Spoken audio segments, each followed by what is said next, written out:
CISAME, con una mirada innovadora en el área psiquiátrica, ha sabido implementar nueva metodología para alcanzar una calidad de vida y un proyecto de vida totalmente diferente.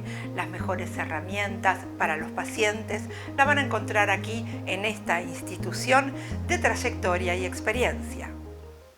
Nos encontramos en CISAME, consultora integral de salud mental y medicinas complementarias, CISAME. Vamos a hablar con su directora, la doctora María Basile. Buenas noches, María, ¿cómo estás? Hola, buenas noches, ¿cómo estás, Esther? Muy bien. Dedicados desde hace una trayectoria muy amplia a todo lo que es psiquiatría infanto-juvenil, psiquiatría adultos y una nueva modalidad que denominamos psiquiatría integrativa y ecológica. Ajá. Vamos a hablar un poquito acerca de lo que significa, pero María, me gustaría en primer término que nos hables un poquito acerca de esta trayectoria y de servicio. ¿Cómo no? La trayectoria, bueno, hace más de 33 años comencé con pediatría. Ajá. Vengo de la rama de la pediatría. Cuando finalicé la especialidad, hice pediatría en el Hospital Eril de Escobar, cuando era una sala materno-infantil. Ahí fueron los primeros pasos. Y a la vez iba haciendo una concurrencia en el Hospital Pedro de Elizalde, del cual estoy muy agradecida. El Hospital de Niños. El Hospital de Niños Pedro de Elizalde, donde ahí fui nombrada médica de planta en el servicio de psiquiatría infanto-juvenil. Y ahí hice la especialidad junto con los distintos posgrados, tanto en el Hospital Italiano como en la Facultad de Medicina y en el Hospital Pedro de Elizalde, de la especialidad de psiquiatría infanto-juvenil.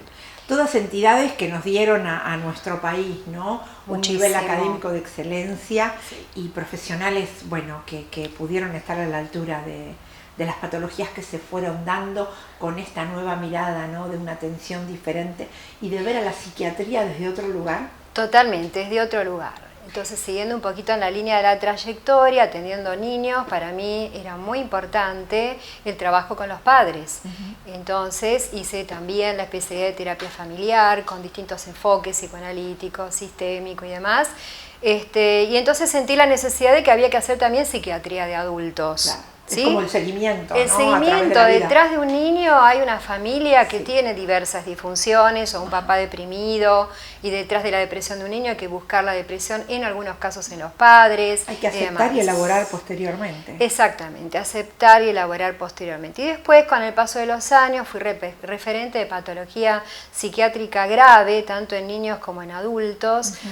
Y me encontré con la dificultad dentro de la psiquiatría convencional de que, bueno, psicoterapia, tratamiento psicofarmacológico, niños por ahí con patologías graves como un trastorno bipolar o una psicosis en el niño, estos psicofármacos iban rotando, se iban aumentando las dosis, se iba cronificando el paciente.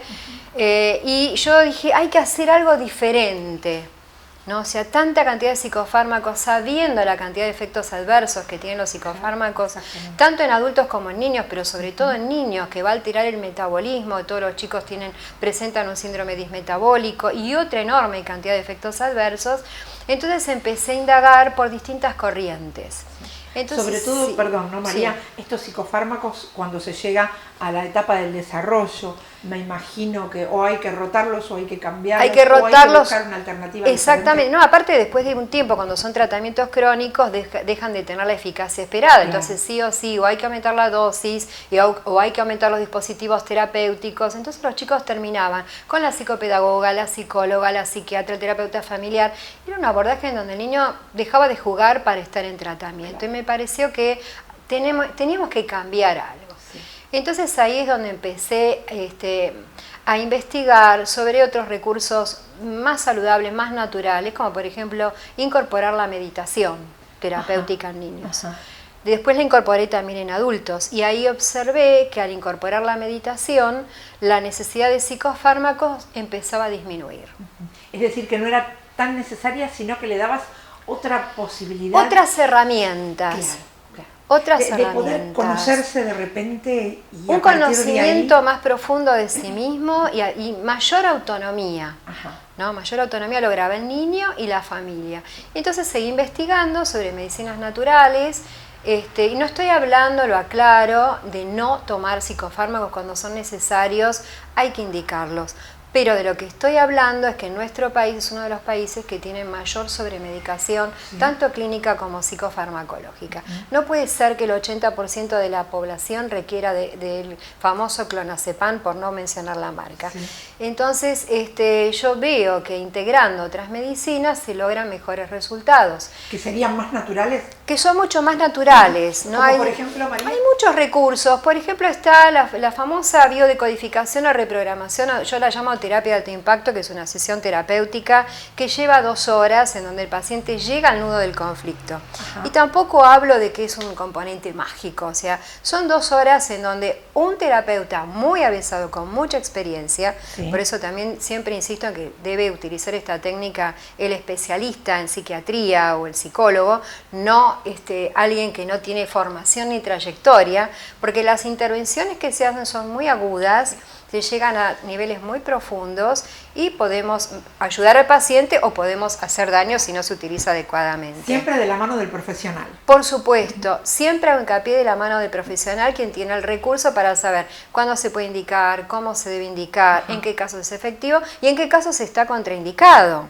María, ¿esto te lleva a la psiquiatría integrativa y ecológica? Exactamente, porque también descubrimos que cuando una persona cuida el planeta, toma conciencia de la naturaleza, tiene tiempo para descansar y estar en contacto con la naturaleza y mejora la alimentación, aprende a cuidarse a sí mismo. Y entonces es más independiente del tratamiento psicofarmacológico y de los tratamientos en general porque se enferma menos. Entonces la psiquiatría integrativa y ecológica apunta a la prevención, a evitar la enfermedad. Es decir, que cuanto más precoz sea el diagnóstico, mayores posibilidades de recuperación podemos llegar a tener, ¿no? Totalmente. Por eso yo digo, bueno, antes de mandar un chico a la psicopedagoga, a la psicóloga, primero vayan al psiquiatra infanto-juvenil o al psiquiatra de adultos cuando es un adulto. ¿Sería como el primer paso? Yo creo que es el primer paso. A veces, por falta de información, quizás los pediatras dicen, bueno, primero va a la psicopedagoga porque así no lo medica. No, nosotros no necesariamente vamos a medicar, vamos a evaluar.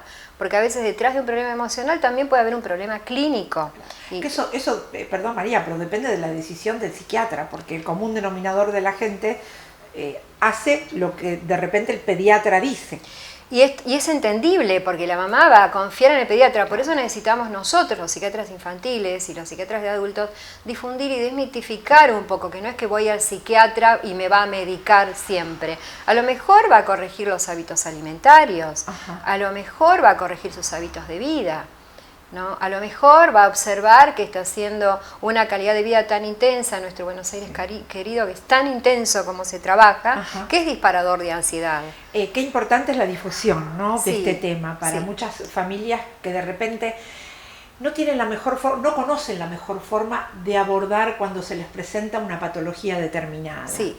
Y acá estamos hablando justamente de lo que mencionábamos hace unos momentos, del diagnóstico precoz, del profesional que realmente puede dar el primer paso para guiar a esta familia y al paciente. Totalmente. A veces una buena orientación a los padres ahorra años de terapia en los chicos. María, hoy cuando hablamos de determinadas patologías psiquiátricas, hablamos de la posibilidad a través de ustedes, ¿no? de la mejor guía, de poder ofrecer proyecto de vida. Sabemos que muchas décadas el paciente psiquiátrico justamente no tenía un proyecto de vida, hasta se lo aislaba. Y hoy vemos gente absolutamente, pacientes que trabajan, que estudian, que hacen su vida normal a partir de esto, ¿no? De un buen tratamiento. Exactamente, o sea, por ejemplo, yo a veces medio me molesta cuando dicen, bueno, la anorexia no se cura, vos lo sabés, ¿no? Y no es real. ¿Se cura? Yo fui coordinadora en trastornos de la alimentación, en anorexia y bulimia en niños, en el Hospital Pedro de Elizalde, trabajé con las redes interhospitalarias de trastornos de la alimentación, coordiné muchísimos equipos acá y en Río Gallegos también, y se curan, niños y adultos se curan. El 98% se cura, queda solamente un 2% que pueden mejorar, en donde la sintomatología todavía predomina la obsesión por la alimentación, pero ¿con qué se curan? En lugar de hacer el foco, o sea, por supuesto a veces requieren medicación, un seguimiento muy continuo, depende de cada caso y demás, pero yo creo que la mejor cura no fue la medicación, fue generar un proyecto de vida más interesante que la imagen corporal. Por eso mucho hincapié a todo lo que son determinados talleres que tienen que ver con la estimulación de los talentos, ¿no? Totalmente. Que muchas veces uno no lo sabe, no es consciente, o no sabe qué es lo que le gusta. Totalmente. Y se genera esta posibilidad de estimular el talento desde adentro, lo que también te cambia la vida a cualquier ser humano que Totalmente. no tenga ningún inconveniente. Por eso en todos los casos yo trabajo, bueno, a ver qué te gusta hacer, cuál es tu potencial y dentro de ese potencial desarrollar ese potencial.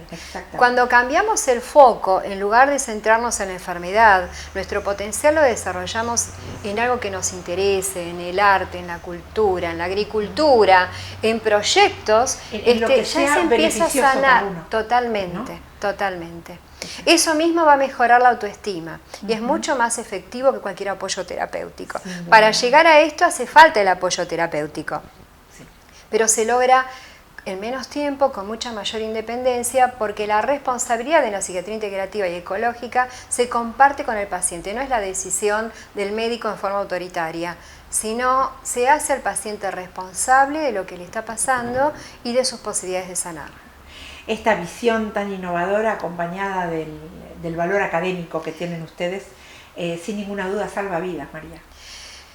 Yo no puedo decir que salve vidas, pero sí que mejora la calidad y que el éxito terapéutico aumentó muchísimo bajando la cantidad de toxicidad de los psicofármacos. Es que muchas veces caemos en una depresión muy profunda. Totalmente. Por no estar guiados como que, y sí, salva vidas, ¿no? Si nos tenemos que poner a pensar a largo plazo, es así lo que sucede. Yo creo que sí, que mejoran la calidad de vida. Ninguna duda. Estuvimos en CISAME. Doctora María Basile, gracias por habernos recibido, realmente una verdadera clase magistral para todas estas personas que tal vez no saben hacia dónde ir, a quién deben recurrir.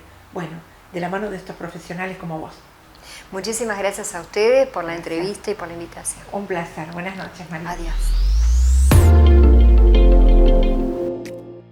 CISAME, consultora integral de salud mental y medicinas complementarias.